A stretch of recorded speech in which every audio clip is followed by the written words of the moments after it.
കൂട്ടുകാർക്ക് നല്ലൊരു ദിവസം ആശംസിച്ചുകൊണ്ട് മാമ്പഴത്തിന്റെ പുതിയ വീഡിയോയിലേക്ക് സ്വാഗതം. നമുക്ക് നേരെ ഗീതുവിന്റെ ഗോവിന്ദന്റെ ഒക്കെ ഇന്നത്തെ അടിപൊളി വിശേഷത്തിലേക്ക് അങ്ങോട്ട് പോയാലോ.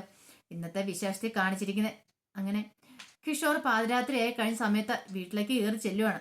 കയറി ചെന്ന് കഴിഞ്ഞപ്പോഴത്തേനും കിഷോറിന്റെ അമ്മയും ശ്രീജി അവിടെ നോക്കിയിരിപ്പുണ്ടായിരുന്നു. അപ്പൊ കഥ തുറന്നപ്പോ കിഷോറിനെ കണ്ടു കഴിഞ്ഞപ്പം ശ്രീജി ചോദിച്ചു, ഇതെന്താ ഏട്ടാ ഇത്ര ലേറ്റ് ആയെന്ന് ചോദിക്കുകയാണ്. അപ്പൊ കിഷോറിന്റെ അമ്മ പറഞ്ഞു, നിനക്ക് നാണമില്ലടാ ഈ പാതിരാത്രി ഇങ്ങനെ കയറി വരാനായിട്ട്, ഈ സമയത്താണ് നീ വരുന്നതെന്ന് ചോദിക്കണം. അതല്ലമ്മേ, എനിക്ക് അവിടെ ജോലികളൊക്കെ ഇല്ലേ, ജോലി തിരക്കുണ്ട്, പിന്നെ എപ്പോഴും ഇങ്ങോട്ട് ഓടി വരാൻ പറ്റുമോ എന്ന് ചോദിക്കണം. നേരത്തെ കാലത്തൊക്കെ വരണമെങ്കിൽ നമ്മുടെ സ്വന്തം സ്ഥാപനമായിരിക്കണം, ഇത് ഞാൻ ആർക്കെങ്കിലും വേണ്ടി കൂലിക്ക് പണിയെടുക്കുന്നതാന്ന് പറയണം എന്ന് പറഞ്ഞ് കിഷോർ എന്ത് ചെയ്യണം, അകത്തേക്ക് കയറില്ല ആ സെറ്റിയിലേക്ക് അങ്ങോട്ട് വന്നിരിക്കുകയാണ്. എന്നിട്ട് ചോദിച്ചാൽ അവർണയ്ക്ക് എന്ത് ചെയ്യുന്നു ചോദിക്കണം. ചേച്ചി ഇത്ര സമയം ഇവിടെ ഉണ്ടായിരുന്നു, കുറെ സമയം നോക്കിയിരുന്ന് കാണാതെ പോയി കിടന്നു പറയാണ്. അവൾ ഫുഡ് വല്ലതും കഴിച്ചോന്ന് ചോദിക്കണം. ഇത് കേട്ട് കഴിഞ്ഞപ്പോഴത്തേന് കിഷോറിന്റെ അമ്മയ്ക്ക് ദേഷ്യം വന്നു. പാതിരാത്രി കയറി വന്നിട്ടാണോടാ അവൾ ഫുഡ് കഴിച്ചോന്ന് ചോദിക്കുന്നത്, അതും ഗർഭിണിയായിട്ടുള്ള ഭാര്യ, നിനക്ക് നാണമില്ലേ കിഷോറെന്ന് ചോദിക്കണം. ഈ സമയത്ത് ശ്രീജ പറഞ്ഞു, ഏട്ടാ ചേച്ചിയുടെ കാര്യത്തിൽ കുറച്ചും കൂടെ ശ്രദ്ധിക്കണം കേട്ടോ. ഏട്ടനാണ് ഈ ഇടയായിട്ട് ചേച്ചിയുടെ കാര്യത്തിൽ ഒരു ശ്രദ്ധയില്ല, ചേച്ചി പ്രഗ്നന്റ് ആണെന്നുള്ള ഒരു ചിന്തയില്ലെന്ന് പറയണം. അതിപ്പം ഞാൻ എന്താ അതിൽ മാത്രം ചിന്തിക്കാതിരിക്കുന്നത്, എനിക്ക് എന്റേതായ ജോലികളൊക്കെ ചെയ്യണ്ടേ. പോരാത്തിന് അവൾക്ക് ഇത് ഇവിടെ എന്താ കുഴപ്പം, അവൾക്ക് ഫുൾ കംപ്ലീറ്റ് റെസ്റ്റ് അല്ലേ, ഇവിടെ കഴിക്കാനുള്ള സാധനങ്ങളെല്ലാം വാങ്ങിച്ചുകൊണ്ട് വെച്ചിട്ടുണ്ട്, പറയുന്ന എല്ലാ സാധനങ്ങളും വാങ്ങിച്ചു കൊടുക്കുന്നുണ്ട്, പിന്നെ എന്താ കുഴപ്പമെന്ന് ചോദിക്കുകയാണ്. പെട്ടെന്ന് കിഷോറിന്റെ പറഞ്ഞു, എടാ അതൊക്കെ മതിയോടെ ഒരു ഭാര്യയ്ക്ക്, ഒരു പെണ്ണിനെ സംബന്ധിച്ചോളം അതൊക്കെയാണോ, ഗർഭിണിയായിട്ടിരിക്കുന്ന ഭാര്യയെ സംബന്ധിച്ചോളം അവരുടെ ഭർത്താവ് അടുത്തുള്ളതല്ലേ ഏറ്റവും നല്ലത്. നിനക്ക് ആ സ്നേഹം കൊടുക്കാൻ പറ്റുന്നില്ലെങ്കിൽ പിന്നെ നീ എന്തൊക്കെ കൊണ്ടേ കൊടുത്തെന്ന് പറഞ്ഞാൽ എന്താ കാര്യം എന്ന് ചോദിക്കണം. ഇത് കേട്ടൻ കിഷോറിന് ദേഷ്യം വന്നു. എന്നെ കൊണ്ട് ഇതൊക്കെയേ പറ്റുള്ളൂ, ഇത് കൂടുതലൊന്നും എന്നെ കൊണ്ട് പറ്റില്ലെന്ന് പറഞ്ഞ് ദേഷ്യപ്പെട്ട് കിഷോർ അങ്ങോട്ട് കയറി പോവാണ്. ഈ സമയം ശ്രീജ പറഞ്ഞു, ഏട്ടൻ ഈയിടെയായിട്ട് എന്തോ നല്ലൊരു മാറ്റമുണ്ട്, എന്താണെന്നറിയില്ല എന്ന് പറയണം. പാവം ആ കുഞ്ഞിന്റെ അവളുടെ കണ്ണീര് കാണാനാണല്ലോ വിധി, പാവം എന്തുമാത്രം സങ്കടപ്പെടുന്നുണ്ട്, പക്ഷെ ഇത് കാണാനായിട്ട് അവന് കഴിയുന്നില്ലോ എന്ന് കിഷോറിന്റെ അമ്മ പറയണം. അങ്ങനെ കിഷോർ നേരെ മുറിയിലേക്ക് കയറി ചെല്ലുവാണ്. ഇന്നത്തെ രാത്രി അവർണയ്ക്ക് ഉറങ്ങാൻ കഴിയില്ലെന്ന് തനിക്കറിയാം, ഇന്ന് അവളുടെ ഉറക്കം നശിക്കുന്ന രാത്രിയായിരിക്കും. അങ്ങനെ ചെന്ന് കഴിഞ്ഞപ്പോഴത്തേനും അവർണയെ കരഞ്ഞുകൊണ്ട് കിടക്കുക. കിഷോർ വന്നിട്ട് അവർണയെ തിരിഞ്ഞു കിടക്കുക, മൈൻഡ് ചെയ്യാതെ കിടക്കുക. കിഷോറിന് മനസ്സിലായി അവർണയ്ക്ക് ഉറങ്ങിയിട്ടില്ലെന്നുള്ള സത്യം. കിഷോർ പതുക്കെ ഷർട്ടങ്ങ് ഊരുവാണ്. ഷർട്ടങ്ങ് ഊരിയപ്പോഴത്തേനും അവർണിക സ്മെല്ലടിച്ചു. അവർണിക പെട്ടെന്ന് ഒരു ചന്ദനത്തിന്റെ ഒരു സ്മെല്ല്. ഈ സ്മെല്ലാണല്ലോ ഗീതു അടുത്ത് വരുമ്പോൾ ഉള്ളത്. താൻ കഴിഞ്ഞ ചോദിച്ച ഗീതുവിനോട്. അപ്പൊ ഗീതു പറഞ്ഞത്, താനൊന്ന് ഹഗ് ചെയ്തിട്ടുണ്ടെങ്കിൽ ആരുടെ മേത്തും ഈ സ്മെല്ല് ഒരു 3-4 മണിക്കൂർ നിൽക്കുമെന്നാ പറഞ്ഞത്.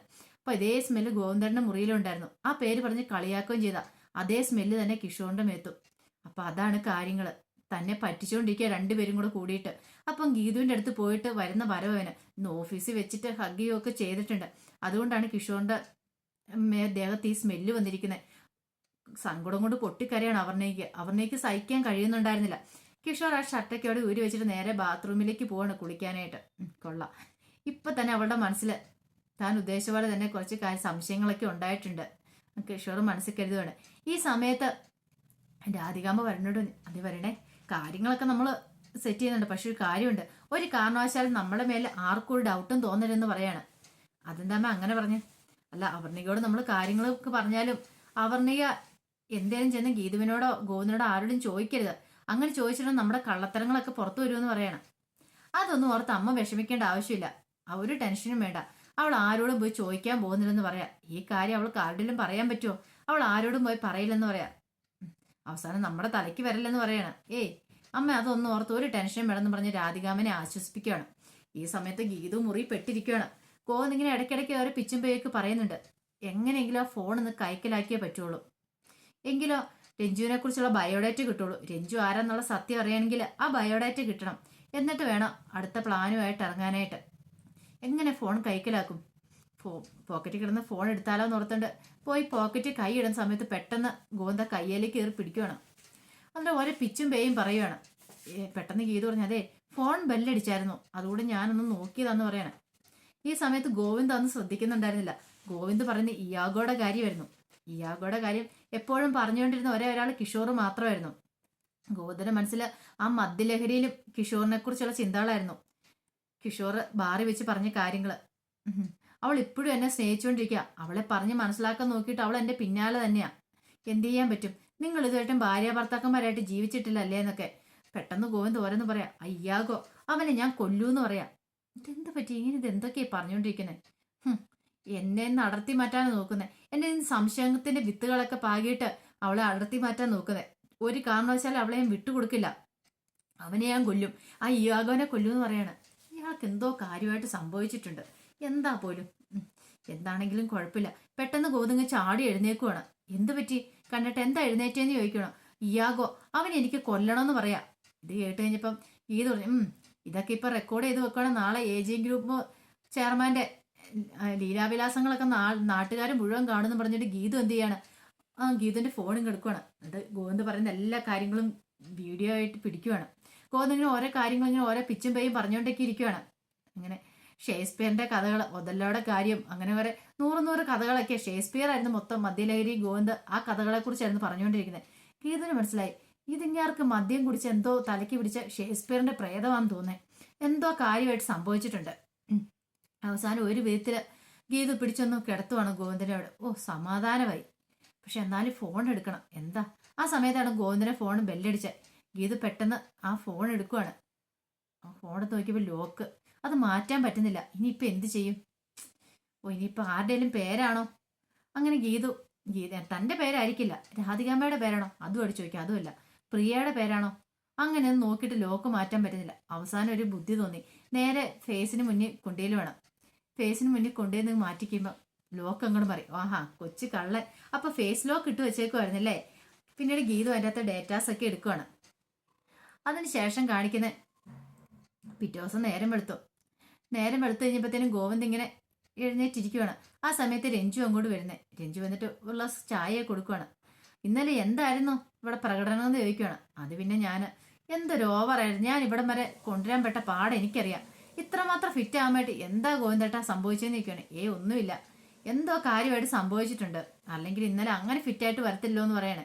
അത് ആ മഹേഷിനോട് ഇച്ചിരി കമ്പനി കൂടിയതാ, ഇച്ചിരി ഓവറായി പോയെന്ന് പറഞ്ഞിട്ട് ഞാൻ ഇന്ന് മുഖം വാഷ് ചെയ്തിട്ട് വട്ടേന്ന് പറഞ്ഞ് അങ്ങോട്ട് ചെല്ലുവാണ്. അതിങ്ങനെ മുഖം വാഷ് ചെയ്യാൻ നിൽക്കുന്ന സമയത്താണ് ഗോവിന്ദിന്റെ ഉള്ളിൽ കൂടെ ആ കാര്യങ്ങൾ കടന്നു പോകുന്നത്.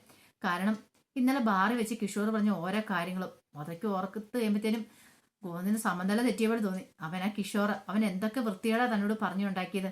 അവൻ അങ്ങനെ വിട്ടിട്ട് കാര്യമില്ല, അവന് കൊടുക്കാനുള്ളത് കൊടുക്കണം, എങ്കിൽ മാത്രമേ എനിക്ക് കാര്യമുള്ളൂ. തന്നെയും ഗീതുവിനെ തെറ്റിക്കാൻ വേണ്ടിയിട്ടുള്ള അവന്റെ പ്ലാനുകളൊക്കെ ആയിരുന്നു. ഇതൊക്കെ ഓർത്തോണ്ട് നേരെ കിഷോർ മുറിയിലേക്ക് വരിക. വെച്ചാൽ ഗീതുവിനെ കണ്ടില്ലോ, ഗീതു എന്തേന്ന് ചോദിക്കുകയാണ്. ഇത് കേട്ട് കഴിഞ്ഞപ്പോഴത്തേനും രഞ്ജു പറഞ്ഞു, അവൾ എന്തേന്ന് ആർക്കറിയാം, കാഞ്ചന പറയുന്ന കേട്ടു, എങ്ങോട്ടാ രാവിലെ പോയെന്ന്. എങ്ങോട്ട്? അതൊന്നും എനിക്ക് അറിയത്തില്ല ഗോവിന്ദേട്ടാന്ന് പറയണം. പെട്ടെന്ന് തന്നെ ഗോവിന്ദ് നേരെ കാഞ്ചനയുടെ അടുത്തേക്ക് ചെല്ലുവാണ്. കാഞ്ചന ചോദിച്ചു, അല്ല ഗീതു എന്തേന്ന് ചോദിക്കുവാണ്. ഗീതു രാവിലെ പോയല്ലോ. എങ്ങോട്ട് പോയി? അതൊന്നും അറിയത്തില്ല, ഗീതു പാപ്പ രാവിലെ സ്കൂട്ടി എടുത്തോണ്ടാ പോയെന്ന് പറയണം. പെട്ടെന്ന് ഗോവിന്ദന് ഞെട്ടലുണ്ടായി. ഗോവിന്ദ് ഫോണെടുത്ത് വിളിക്കുവാണ്. ഫോണെടുത്തിട്ട് വിളിച്ചിട്ട് കിട്ടുന്നുണ്ടായിരുന്നില്ല. അല്ല കാഞ്ചന, നിന്നോടൊന്നും പറഞ്ഞില്ലേന്ന് ചോദിക്കുവാണ്. ഞാൻ ചോദിച്ചു എങ്ങോട്ടാ പോണേന്ന്. ഗോവിന്ദ് മമ്മയ്ക്ക് ചായ കൊടുക്കണ്ടേന്ന് ചോദിച്ചാ. ചായ കൊടുക്കുന്ന കാര്യം പറഞ്ഞപ്പോ എന്നോട് പറഞ്ഞു, ചായയൊക്കെ ചായയും ചാരായും ഒക്കെ അതെ ആ രഞ്ജു കുഞ്ചു കൊടുത്തോളെന്നും പറഞ്ഞുകൊണ്ട് സ്കൂട്ടി എടുത്തോണ്ട് അങ്ങോട്ട് പോയെന്ന് പറയണം. ഗോവിന്ദന് അപകടം എടുത്തു. ഗോവിന്ദ് പറഞ്ഞു, ദൈവമേ ഇതിപ്പോഴത്തെ എങ്ങോട്ട് പോയതാ, ഇവരോട് പലവട്ടം പറഞ്ഞിട്ടുണ്ട് സ്കൂട്ടി എടുത്തോണ്ട് പോവരുതെന്ന്. സമയത്ത് രഞ്ജു ചോദിച്ചു, ഇത് എന്തിനാ ഗോവിന്ദേട്ടാ ഇതാ ടെൻഷൻ ആന്നേ, ഗീതന് എന്ത് സംഭവിച്ചെന്ന് ഓർത്താ? നിനക്കറിയത്തില്ലാഞ്ഞിട്ടാ, അവൾക്ക് ചുറ്റി ശത്രുക്കളാന്ന് പറയാണ്. ഇത് കേട്ടോണ്ട് രാധികാമ്മ അങ്ങോട്ട് വരുന്നേ. രാധികാമ്മ കേട്ടു ഗോവിന്ദ് പറയുന്ന കാര്യങ്ങളൊക്കെ. രാധികാമ്മ അറിഞ്ഞ് അവിടെ നിൽക്കുവാണ്. ഇത് ഗോവിന്ദേട്ട എന്തൊക്കെയോ സംശയങ്ങളുണ്ട്, അതാന്ന് പറയണം. ഇത് രഞ്ജു, ഒരു കാര്യം ഞാൻ പറഞ്ഞേക്കാം, നീ കൂടുതലില്ലാത്ത ഇടപെടണ്ട, എനിക്കറിയാം എൻ്റെ കാര്യങ്ങൾ എന്നൊക്കെ പറഞ്ഞിട്ട് ദേഷ്യപ്പെട്ട് ഗോവിന്ദ് അങ്ങോട്ട് കയറി പോവാണ്. ഇത് കേട്ട് കഴിഞ്ഞപ്പോൾ എന്ത് ചെയ്യണമെന്ന് നടത്തിയാൽ രഞ്ജു നിൽക്കുക. അപ്പം അതിൻ്റെ വിശേഷങ്ങളൊക്കെ എന്ന് കണ്ടത്. ഇതിൻ്റെ ബാക്കി വിശേഷങ്ങളുമായിട്ട് വൈകുന്നേരത്തെ പ്രമോയി ഞാൻ വരാട്ടോ. ഒരിക്കൽ കൂടി എല്ലാവർക്കും നല്ലൊരു ദിവസം ആശംസിച്ചാണ് നിർത്തുന്നു. നന്ദി.